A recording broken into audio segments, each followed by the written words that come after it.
Hello बच्चों, welcome to बायोबाइट्स। तो आज की क्लास होने वाली है बहुत ही खास, क्योंकि आज हम करने जा रहे हैं टेक्सोनॉमी। तो टेक्सोनॉमी की बात हो और क्वेश्चन ना आए तो ऐसा हो ही नहीं सकता। इस टेक्सोनॉमी में हम ले रहे हैं मालवेसी फैमिली का हिबिस्कस रोजा सिनेंसिस।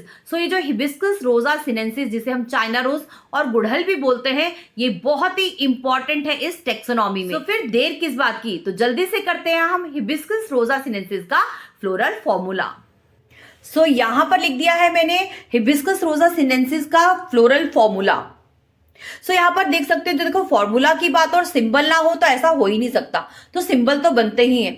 तो यहां पर हर एक सिंबल का एक अपना स्पेसिफिक मीनिंग है। तो एक एक करके मैं सारे के सारे सिंबल आपको एक्सप्लेन करने वाली हूं। तो यहां पर देख सकते हो आप हिबिस्कस रोजा सिनेंसिस यानी हिबिस्कस का फ्लावर, और यहां पर साइड में लिखा हुआ है उसका फ्लोरल फॉर्मूला। तो यहां पर देखिए स्टार्टिंग जो मेरी स्टार्ट हुई है इस फॉर्मूला की, तो यहां पर मैंने लिखा है सबसे पहले बी आर। तो बी आर का मतलब होता है ब्रैकेट्स, यानी इस फ्लावर के अंदर जो है वो ब्रैकेट प्रेजेंट है। तो सबसे पहले मैं चेक करना चाहूंगी आखिर ब्रैकेट है तो वो कौन से ब्रैकेट हैं। तो यहां पर देखो, जिनको मैं निडल से दिखाना चाह रही हूं ना, बिल्कुल बारीक बारीक से पॉइंटेड से जो है, और जो बिल्कुल अटैच नहीं है आपस में, देखिए बिल्कुल खुले हुए फ्री है ये। तो बिल्कुल पॉइंटेड से जो ग्रीन कलर का स्ट्रक्चर आपको दिख रहा है ना, तो ये है हमारे ब्रैकेट्स, यानी इस फ्लावर के अंदर ब्रैकेट प्रेजेंट है। ये ग्रीन कलर की छोटी छोटी सी जो है बिल्कुल पॉइंटेड सा स्ट्रक्चर, तो इसको बोलते हैं ब्रैकेट। नाउ बात करती हूँ इसकी सिमेट्री को लेकर। तो यहां पर आप देख सकते हो डॉक्टर का साइन था इस सर्कल के अंदर। तो अगर मैं इस फ्लावर को कट करूं तो यहां पर रेडियल सिमेट्री में ये फ्लावर जो होता है वो कट हो जाता है, यानी जो ये फ्लावर है वो एक्टिनोमॉर्फिक है। तो जो डॉक्टर का साइन है ना सर्कल के अंदर, इसको बोलते हैं हम एक्टिनोमॉर्फिक। अब बात करती हूं मैं सेक्सुअलिटी को लेकर। तो क्योंकि इस फ्लावर के अंदर मेल और फीमेल दोनों पार्ट प्रेजेंट होते हैं, तो ऐसे वाले फ्लावर को बोलते हैं हम बायसेक्सुअल फ्लावर। देखिए ना, यहां पर मेल पार्ट भी दिख रहा है आपको और फीमेल पार्ट भी दिख रहा है। तो अब बात करते हैं के, यानी हम कैलिक्स की। तो जो कैलिक्स की जो यूनिट होती है उसको बोलते हैं हम सेपल। तो जो ग्रीन कलर का आपको एक कप शेप स्ट्रक्चर दिख रहा है, तो यहां पर आपको 5 सेपल दिख रहे हैं जो कि कप शेप है, और ये सारे के सारे आपस में फ्यूज होके जो है कप को बना रहे हैं।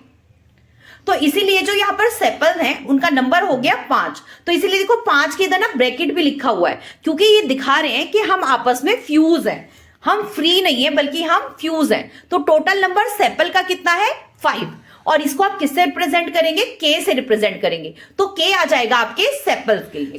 कैलिक्स के बाद टर्न आता है कोरोला का, जिसको हम रिप्रेजेंट करते हैं सी से। तो यहाँ पे जो कलरफुल पेटल है इसको बोलते हैं हम कोरोला। तो फटाफट से काउंट कर लेते हैं, ये टोटल नंबर आ गया है 5। ठीक है, यहाँ पे 5 लिख दिया मैंने कोरोला। क्योंकि ये फ्यूज नहीं है बल्कि ये फ्री है, तो इसीलिए मैंने यहां पर कोई भी ब्रैकेट नहीं लगाया। अब बात करती हूं ए मतलब एंड्रोशियम, यानी मेल पार्ट। तो जो मेल पार्ट है वो स्टेमन है। अब देखो कितने सारे स्टेमन जो है, मैंने इसके लिए यहां पर यूज कर दिया इन्फिनिटिव, क्योंकि यहां पर बहुत सारे स्टेमन आपको देखने को मिल सकते हैं, तो इसीलिए यहां पर इन्फिनिटिव और साथ में लगा दिया ब्रैकेट। इसके बाद है टर्न जी का, यानी जी मतलब गाइनोशियम, जो कि फीमेल रिप्रोडक्टिव पार्ट है। जो फीमेल रिप्रोडक्टिव पार्ट है यहाँ पे 5 लिखा हुआ है, तो यानी पेंटाकार्पिलरी होगा। तो जो कि गाइनोशियम होता है उसमें स्टिग्मा स्टाइल ओवरी प्रेजेंट होता है। और यहां पर मैं आपको दिखाना चाहती हूं अपनी निडल से कि देखो 5 जो है स्टिग्मा प्रेजेंट है, बिल्कुल टिप पर आप देख सकते हो, जो कि पेपर को टच करते हुए। यहाँ पर जो आपका स्टिग्मा है, यहाँ पर 5 स्टिग्मा प्रेजेंट है, और स्टिग्मा के नीचे की साइड होती है स्टाइल, और उसके भी अंदर की साइड में आ जाती है, बेस वाली साइड में आ जाती है ओवरी। तो यहाँ पर देखो जो स्टाइल है, स्टाइल जो होती है वो सराउंडेड होती है हमारे स्टेमन, यानी क्योंकि स्टेमन का पार्ट होता है एंथर और फिलामेंट। तो जो सारे के सारे फिलामेंट होते हैं एंथर के, वो फ्यूज हो जाते हैं, और वो इस जो आपका स्टाइल वाला पार्ट है उसको क्या करते हैं, कवर कर देते हैं। तो यहां पर देख सकते हैं कि यहां पर मोनो एडल्फस जो है वो स्टेमन प्रेजेंट होते हैं, जिसका जो एंथर वाला रीजन है वो तो फ्री होता है, लेकिन जो फिलामेंट है वो नीचे की साइड में सारे के सारे फ्यूज होकर जो आपका स्टाइल वाला रीजन है उसके ऊपर एक शीट बना देते हैं। यहां पर मैंने कर दिया है आपको ये फ्लोरल फॉर्मूला हिबिस्कस का बिल्कुल क्रिस्टल क्लियर। मिलते हैं देन एक न्यू वीडियो में। जल्दी से जल्दी इस वीडियो को अपने फ्रेंड्स के साथ शेयर कर दो, लाइक कर दो और सब्सक्राइब कर दो। Till then stay safe, bye bye.